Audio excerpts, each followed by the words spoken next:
You've just seen the baseboard for a yes, four in a line game, and you've just seen the titles come up saying yes, four in a line. So, being so clever, you probably guessed I'm going to talk about a yes, four in a line game. And you'd be right. Okay, so I invite you to come over and have a look at a game I'm in the middle of playing with my imaginary friend. And it's actually just got to a very exciting point. So come and have a look. Right, and here we are, it's my go. I'm playing blue. And look, I've almost got a line. I only need one more and I'll win this game. Right, okay, wish me luck.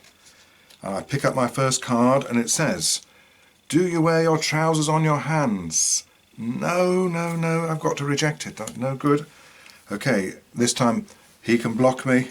Oh dear, my imaginary friend takes up his one and it says, do you wear your scarf around your neck? Yes! Oh, he's blocking me.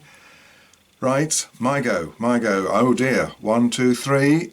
My imaginary friend is going to win unless I'm very lucky. Ah, do you wear your shoes on your head? No, reject it. Let's hope he gets a false one as well and no answer. Do you wear your socks on your feet? Ah, he wins. A line of 4 there. Very bad game. I wish I hadn't shown you this game. Okay, just a couple of things then. You can see this game, it's just me against my imaginary friend, just 2 of us playing, and that's fine, but it's much better if you have 2 teams of 2 or 1 against 2 or something like that. Now the other thing you can see happening is that all the no answers are on the outside here, and all the yes answers are here. So when you pack up your cards, you're going to end up with all the no answers together and all the yes answers together. So it's really, really, really, really important to shuffle, shuffle, shuffle the game or it doesn't get at all interesting. And just one extra point. What can easily happen with a game like this is that you can end up with nobody winning. So as you can see here, there's no line of 4. Well, what you do then is count up the lines of 3. So if you count up my line here, 1, 2, 3, I've got a line of 3 there, and a diagonal line of 3 there, so I've got 2 3s. And my imaginary friend has got 1, 2, 3, 4 lines of 3. So my imaginary friend wins yet again. It's obviously not my day, is it? And the other point I want to make is how you can do this game at all sorts of different levels. So here are some examples from a much more advanced game. This one says, is water a liquid? Yes, it is, so that could be put down on the board, couldn't it? When a liquid freezes, does it turn into a solid? Yes, it does, so that can also go down. When a liquid boils, does it turn into a solid? No, it doesn't, and so on. So you've got the idea there. Well, that game I've just been showing you was obviously all about states of matter. And I saw a similar game to that being played in a Year 7 class. For the whole class were doing it, and actually enjoying it and working hard at it. So what I want to say about this, obviously I've said already, is that this game, it can be done at all sorts of different levels, and it's one of the easier games to prepare.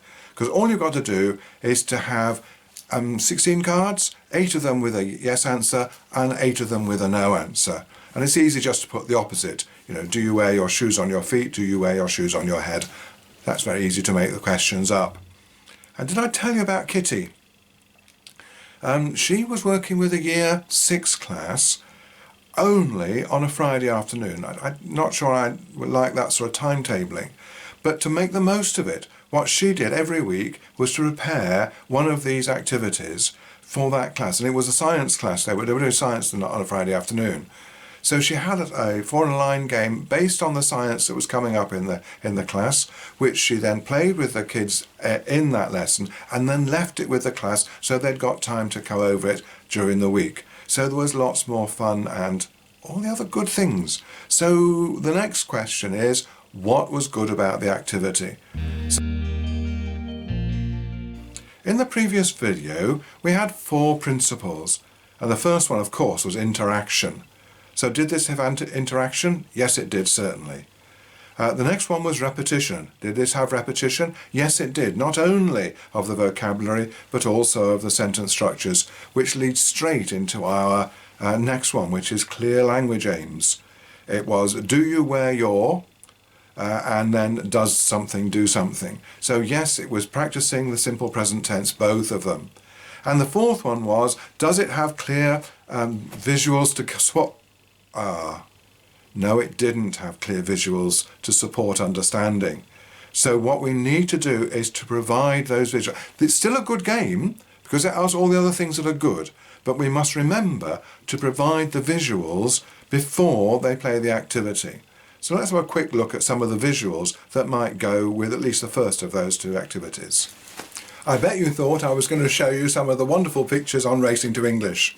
No matter how good pictures are, they're nowhere near as good as the real objects. So I've actually got two things with me. I've got my gloves and my hat, and of course we can always do some funny things for children. Do you wear your gloves on your head? And so on. So much better to do it with real objects. Not only because it's funnier, but because it makes the meaning so much clearer. Well, do enjoy playing some Yes, 4 in a Lime games. And to finish, here are some of the clothes pictures from Racing to English.